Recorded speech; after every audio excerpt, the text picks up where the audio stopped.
और जो अब बुराई कर रहा है, जब बुरा कर्म अब कर रहा है, तो वो बाद में जो है भुगतेगा।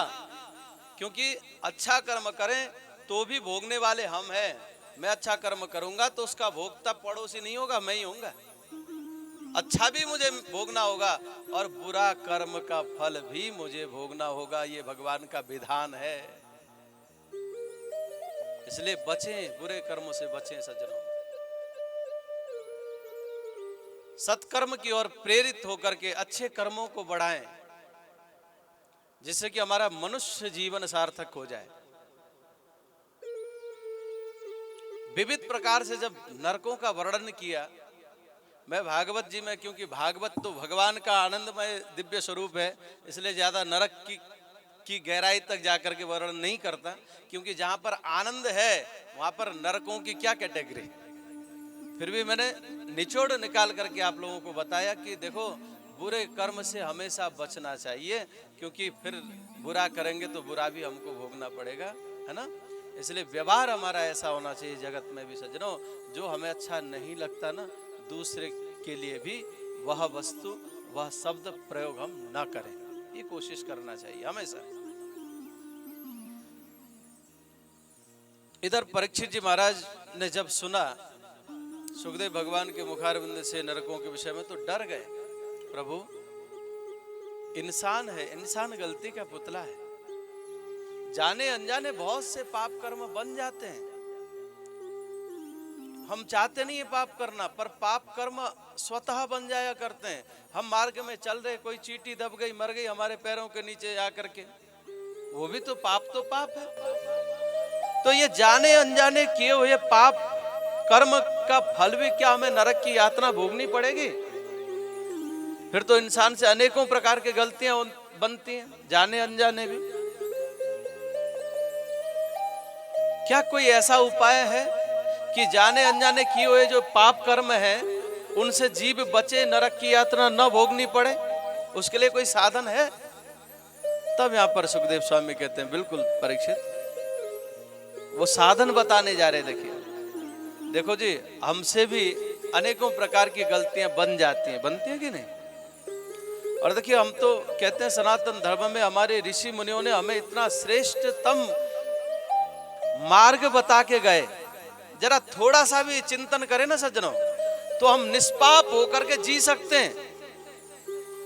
एक उदाहरण से समझे, संतों ने कहा, भगवान के भक्तों ने कहा, ऋषि मुनियों ने कहा कि देखो, जो कुछ भी बनाओ, भोज्य पदार्थ बनाओ, तो आप भोग लगा करके फिर पाओ। क्यों कहा?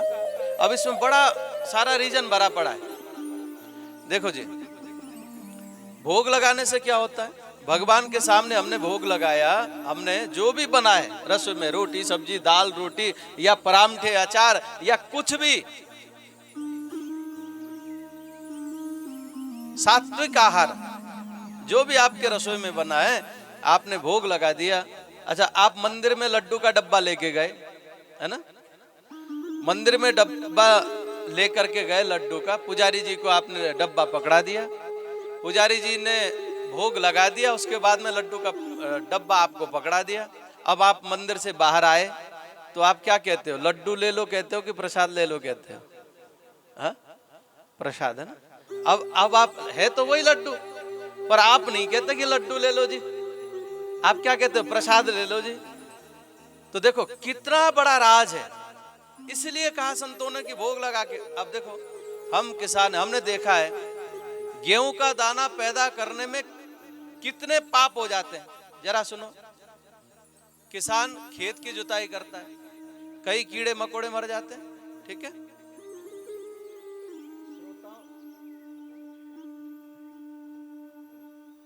देखो जी, श्रोता और वक्ता, श्रोता के सामने ही बैठ करके कथा सुनने का महत्व है ना, है ना।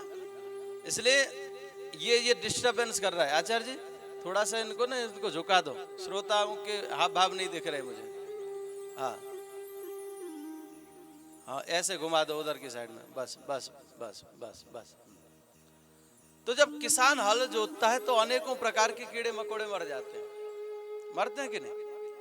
अच्छा, फिर उसके बाद में साहब बीजारोपण किया, हाँ, बुआई की, प्रस्फुटित हुआ बीज, थोड़ा बड़ा हुआ, उसमें पानी लगाया, उस समय भी कई कीड़े मकोड़े मर गए। फिर उसके बाद तो आजकल कीड़े ना लगे इसलिए जानबूझकर यूरिया डाल देते हैं, वो तो अनजाने की बात रही। अब यहाँ पे जानबूझ करके हम डाल देते हैं फसल खराब ना हो इसलिए।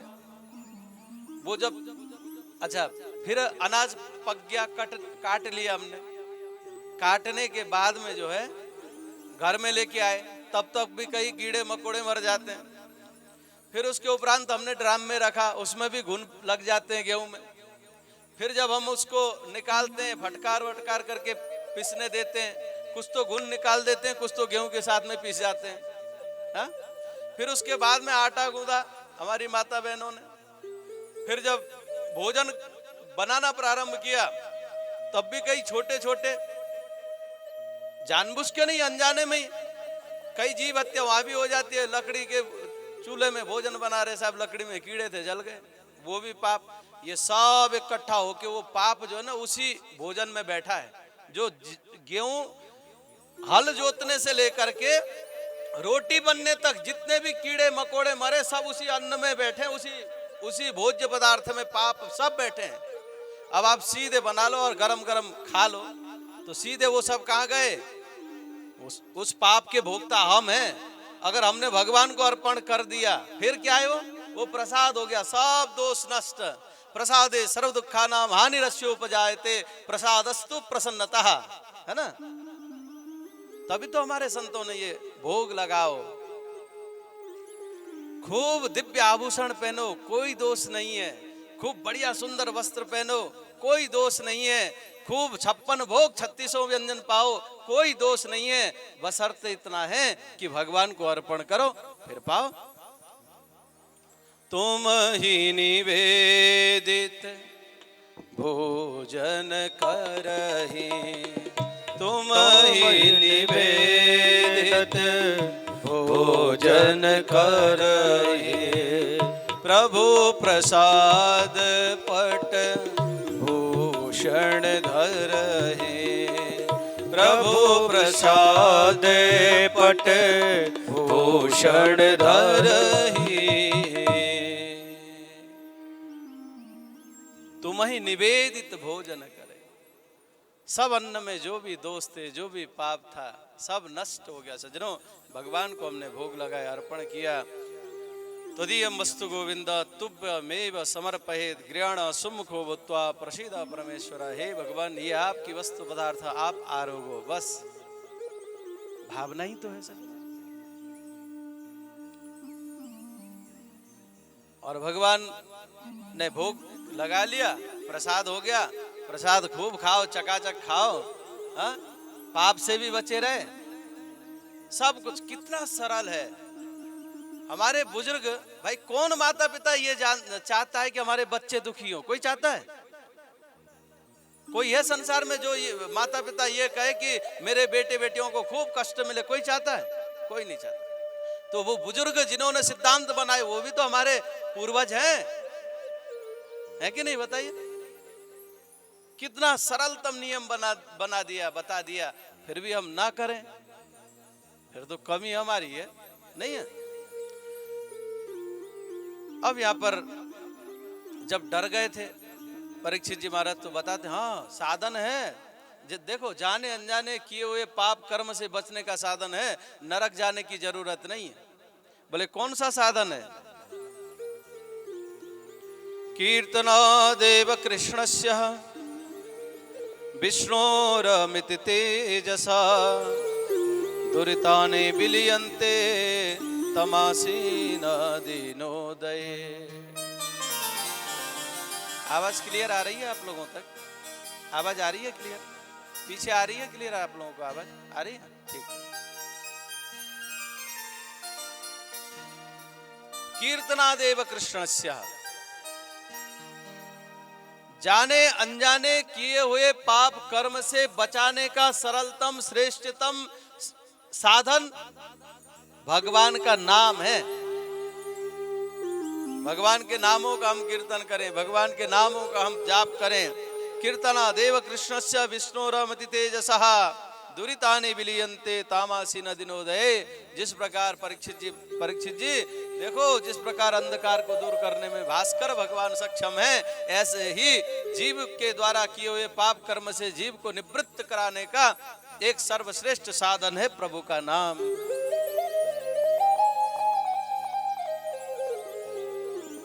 केचिद केवलया भक्त्या वासुदेव परायणः अगम धुन्वन्ति का स्नेह मिहार इव भास्करः। भक्ति पूर्व चित्त से, भक्ति के सहित, प्रेम के साथ भगवान का हम नाम स्मरण करें, नाम उच्चारण करें, नाम जप करें, तो हमारे जो जाने अनजाने किए हुए जो पाप कर्म है ना परीक्षित, वो नष्ट हो जाएंगे। तो आप दिव्य बन जाओगे, आपको नरक की यातना नहीं भोगनी पड़ेगी। इस सिद्धांत को बताने के लिए सज्जनों, इस बात को पुष्ट करने के लिए एक सिद्धांत की कथा बताते हैं यहाँ पर। देखो परीक्षित, एक अजामिल नाम का ब्राह्मण था।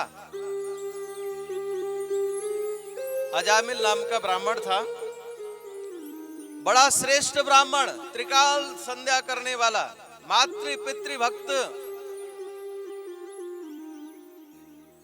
एक दिन की बात, उसकी दृष्टि बदल गई, बिगड़ गई, उसकी पूरी सृष्टि बिगड़ गई। ध्यान दीजिएगा, जीवन को सही, हमेशा सही रखना चाहिए। और जीवन, हृदय हमारा कब बिगड़ता है पता है? एक तो आंखों के द्वारा, एक कानों के द्वारा। कानों से ऐसा प्रसंग कभी ना सुने जो हमारे दिल पर जाकर के बैठ जाए और हमारे दिल को बिगाड़ दे। और आंखों से ऐसा दृश्य कभी नहीं देखना चाहिए जिससे कि हमारे हृदय में गंदगी बैठे। ध्यान देना सज्जनों, जिसने अपने कानों को और आंख को सुधार लिया उसका जीवन सुधर जाता है, और जिसने आंखों को, अपने आंखों को बिगाड़ लिया, अपने कानों को बिगाड़ लिया, उसका जीवन बिगड़ते देर नहीं लगती। इसलिए हमारे वेद भगवान कहते हैं भद्रम, वेद भगवान हमारे कहते हैं देखो, कल्याणकारी प्रसंग ही कानों से श्रवण करना चाहिए और कल्याणकारी दृश्य ही नेत्रों से देखने चाहिए।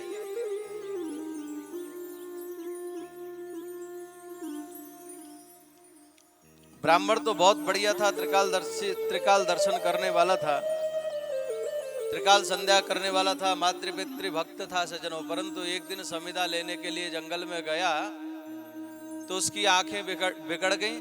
ऐसा दूषित दृश्य देखा कि वह अजामिल अपने माता पिता को छोड़ दिया, उसने अपनी पत्नी को, अपने बच्चों को छोड़ दिया और उस गणिका के साथ में रहने लगा। दृष्टि बिगड़ गई तो पूरी उसकी सृष्टि बिगड़ गई। कहा तो मातृपितृ भक्त, कहा तो श्रेष्ठ पिता, श्रेष्ठ पुत्र, आज उसके आगे से श्रेष्ठ सब गया। आज तो गणिका का हो गया, उस वेश्या का हो गया, सब त्याग दिया, अपने कर्म से पतन हो गया।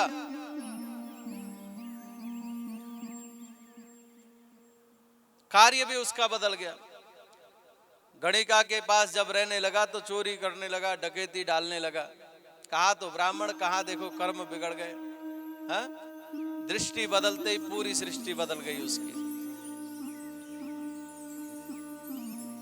अब सज्जनों, कई वर्ष जब हो गए, 9 बालक उस गणिका के गर्भ से उसके हुए अजामिल के। और एक समय की बात, उस गांव से होकर के कोई संत जन कहीं प्रस्थान कर रहे थे। संध्या का समय हो गया, गांव में आकर के तो पूछा उन्होंने संतों ने कि बोले भैया, कोई भक्त ब्राह्मण का घर है या इस गांव में जहाँ कि हम जाएं और कुछ आज रात्रि को रुकने की व्यवस्था हो जाए? क्योंकि संतों की टोली थी। अब जिससे पूछा होगा ब्राह्मणों ने, संतों ने, तो वो भी ऐसा ही था। कुछ लोग होते हैं ना संतों से चिढ़ने वाले। विचार करने लगा वो बंदा, देखो तो सही है, फ्री में खाने के लिए बाबा बने ये, हाँ, 2 रुपए की गोपी चंदन 3 रुपए की माला और 4 रुपए में भय बाबा जी चल दिए धर्मशाला। मुफ्त में मिले खाने को तो कौन जाए कमाने को, ऐसी भावना वाले बहुत होते हैं। तो वो भी ऐसा ही रहा होगा, उसने कहा कि इनको आज मजा चखाऊंगा मैं। अब बेचारे संत तो भोले वाले संत ने पूछा कोई भगवत भक्त है तुम्हारे गांव में जिसके घर में जाकर के आज की रात विश्राम हम कर सकें। उस सज्जन ने संतों को बता दिया, हाँ हमारे गांव में अजामिल से बढ़कर के कोई भगत है ही नहीं है। अब भोले वाले संत क्या जाने, चले गए द्वार पर जाकर के अलग जगाई, जय श्री राम जैसे ही कहा सज्जनों, गणिका ने द्वार खोला। उस अजामिल की गणिका ने द्वार खोला और जैसे ही दरवाजे को खोला और जैसे संतों के दर्शन